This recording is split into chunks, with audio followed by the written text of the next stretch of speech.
Hey friends, it's Naya. You already know why we're here, so let's get started.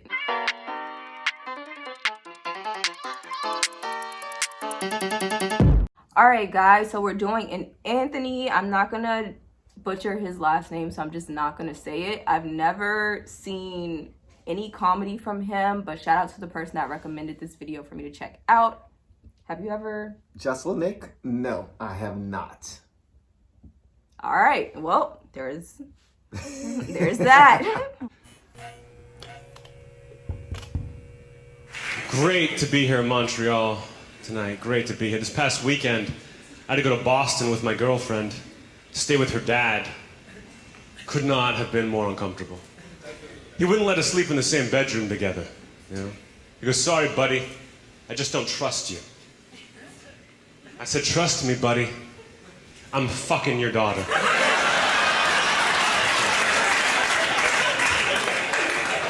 My baby brother's in high school now, and we're close, but sometimes I'll try to take advantage of that, you know? Why is that so funny?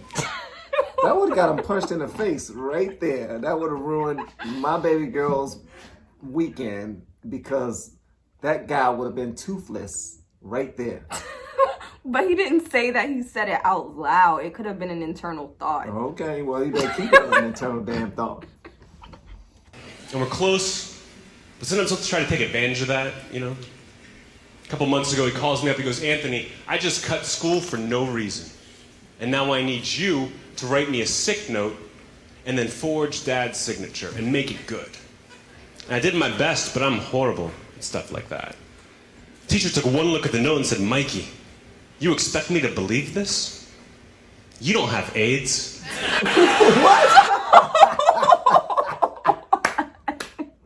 That's a heck of a sick note right there. He went right to the top. Like, I don't have the flu, I don't have COVID. I got the worst. Oh my gosh. And I was just about to ask you, have you ever forged a note before? Absolutely. And I can get away with it because we couldn't afford to have a phone, so they couldn't call home and confirm whether or not Diane wrote the note. So I was good. I have something in my eye. Oh, baby girl. We're gonna wait until I get this out. You gonna watch? Never mind, we're just gonna keep going. But I learned, should I say this? I already started the sentence. I learned my dad's signature when I was younger. My mom and my dad's signature when I was younger. Hold on. So you wrote notes? No, I just signed them. Okay. No, it was not for anything serious. Just for I have siblings. It's so too late now. So. I have siblings. It's a sibling so thing. you corroborated with them while they committed the crime. Wow. Let's just keep going. Expect me to believe this? You don't have AIDS.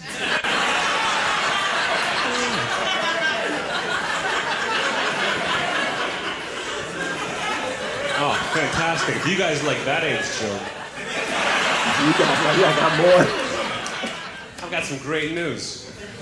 You're gonna love this next AIDS joke. I just got an email from an ex-girlfriend of mine telling me that she has AIDS. And Why is that girl laughing in the crowd? That's not funny. That's not funny. That's scary. What the heck? Why is she cracking up in the crowd? Ex-girlfriend of mine telling me that she has AIDS. And I didn't...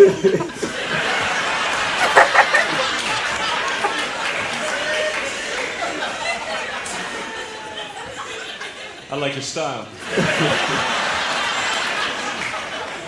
I just got an email from an ex-girlfriend telling me that she has AIDS, and I didn't know how to comfort her. So I just wrote back, "I know."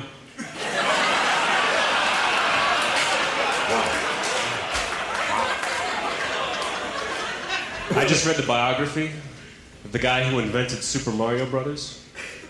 Did you know that when he was a kid, people used to laugh at him when he would kill turtles with a hammer?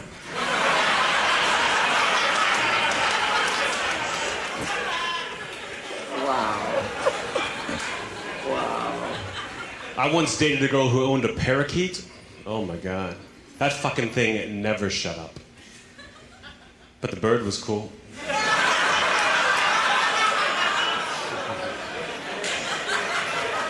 Thanks. So, let me guess. Because he said the worst crowd I ever had. Okay. Is his whole thing telling dark jokes? Like he just tell dark joke after dark joke? That's after what it dark joke sounds after dark like. joke? That's what it sounds, because All right, I'm nothing ready. is like really tying together. I think he's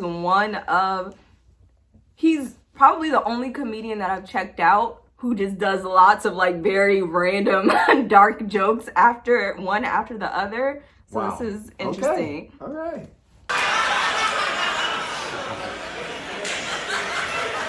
Thank you. God, my girlfriend's so sensitive. A couple months ago, she got her hair cut. 2 inches cut off her hair, came home and cried for 2 hours. Finally went to her and said, baby, what are you so upset about? It's just a haircut. I'm the one who's got to find a new girlfriend.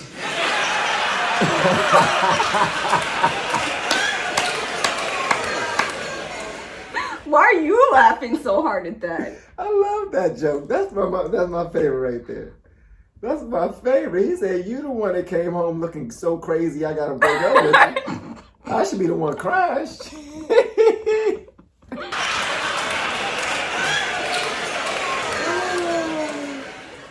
You guys have been a really good crowd. I mean, obviously, I've had way better. But I also had worse. I think the worst crowd I ever had was in this place called Great Barrington, Massachusetts. Have you guys ever heard of that? It's like a small town, like a couple hours north of New York, in between here and New York. It's like a nice place. They got trees and shit. But they just have one bar where everyone goes every night, you know. And one night I'm there doing a show, and it's going pretty well, until I tell this joke. I say, guys, favorite writer of all time, favorite author? William Shakespeare. Love Shakespeare. I still read Shakespeare today. And people will argue with me that it's impractical to read so much Shakespeare. But let me learn you something. If it wasn't for Romeo and Juliet, I would have totally overreacted when my fiancée killed herself.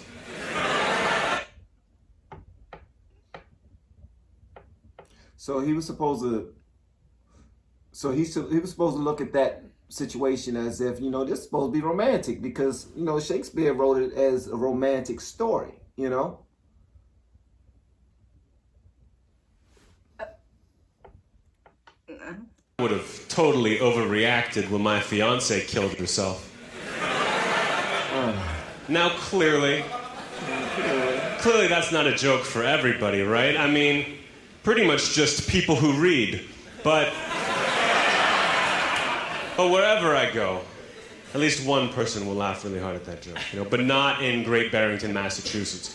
In Great Barrington, Massachusetts, it was like a dead, angry silence until a guy yells out, Great Barrington, Massachusetts is the suicide capital of the country. Oh, wow.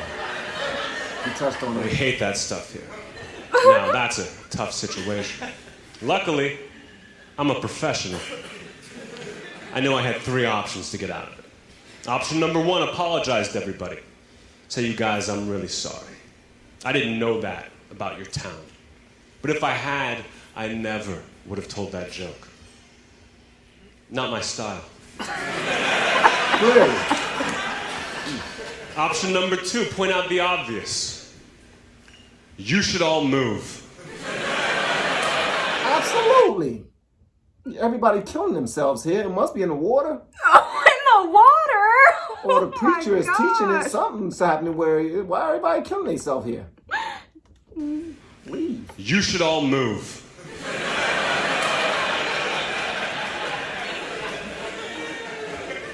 But instead I went with option number 3. I said, you know what? Fuck Great Barrington, Massachusetts. The only good thing I can say about this town is the suicide rate isn't as high as it should be. Wow. Thank you, everybody. Wow. He cold. He cold. Wow. Too cold. Yeah, he doesn't care. And I know I've said that for a lot of the comedians because you guys recommend comedians who just don't care. He cold. I like him. I like Oh him. my gosh. He cold. I just couldn't imagine standing on stage and saying half the stuff that he says. He's funny, but it's also it's so touchy. It's like so many sensitive topics. It's like, should I laugh? Do you know? I'm looking at you through the camera. You're so pretty, baby Father. girl. All right, friends. Thanks for watching.